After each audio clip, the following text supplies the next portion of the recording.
अगर आप ये रिक्वायरमेंट्स मीट नहीं करते हैं तो एयरलाइंस आपको फर्स्ट ही राउंड पे रिजेक्ट कर सकते हैं। हर साल हज़ारों कैंडिडेट्स कैबिन क्रू के जॉब के लिए अप्लाई करते हैं बिना बेसिक एलिजिबिलिटी रूल्स जाने। सो हाय, मेरा नाम शर्मिष्ठा है और आपका स्वागत है मेरे चैनल में।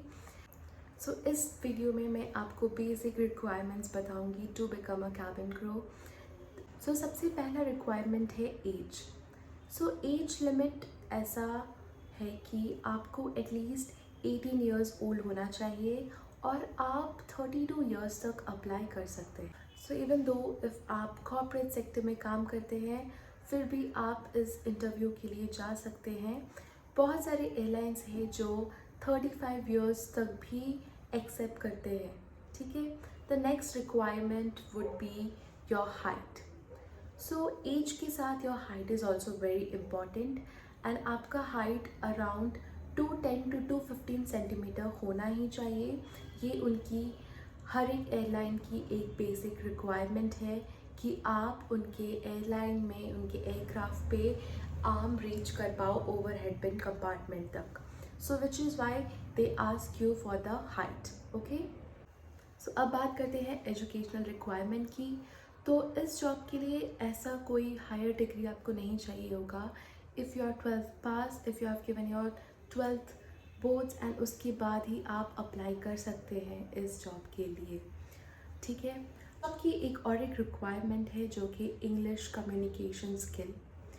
बेसिकली अगर आप इंडिया के एयरलाइंस में अप्लाई कर रहे हैं या ही इंटरनेशनल एयरलाइंस में अप्लाई कर रहे हैं तो बेसिक रिक्वायरमेंट है कि आपको इंग्लिश आनी चाहिए fluently, because mostly her passenger her customer English में ही ज़्यादातर कम्युनिकेट करता है।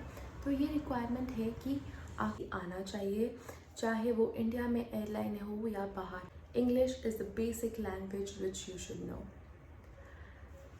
नेक्स्ट है टैटूज़। टैटूज़ का ये सीन है कि अगर टैटूज़ आपके यूनिफॉर्म के नीचे छिप जा रहे हैं तो you can definitely apply for it. Suppose आपका टैटू यहाँ पे है या फिर यहाँ पे है तो these area are not mostly visible in uniform, आप फिर भी इसके लिए अप्लाई कर सकते हैं। ओके। जी हाँ। बेसिकली हर एक एयरलाइंस के एक अलग अलग यूनिफॉर्म होते हैं एंड आपकी टैटू ऐसे जगह पे है जहाँ पे आपका यूनिफॉर्म उसको कवर कर ले रहा है basically. Next is this job also requires you to be medically fit. This airline criteria certain criteria जो आपको कंप्लीट करना पड़ेगा। Suppose about your eyesight. Now if you think if your vision is not 6/6 तब क्या करें? You can definitely apply if you can go on with wearing lenses. आप फिर भी अप्लाई कर सकते हैं। One more thing I would like to say कि this job is not only about being physically fit. This is passport and your background. Basically you should have a passport, and in case people who are thinking that if you do not have passport and you have to go for an interview, what you can do is you can go for the interview and you can let them know that you have applied for the passport and you have a passport applying ID number. You can share it with them as a proof that your passport will be ready soon. Now next, background. Your background should be clear, it should not be any criminal cases or anything related to police, because they conduct a police verification for your background. अगर minimum requirement आप fulfil कर रहे हैं तो आप already selected है। And इसके बाद के जो बेसिक रिक्वायरमेंट्स होंगे वो होंगे ग्रूमिंग, स्टैंडर्ड, पॉस्चर, उसको लेके। ठीक है। अगर ये वीडियो आपको पसंद आई तो प्लीज़ लाइक, शेयर और सब्सक्राइब कर दें।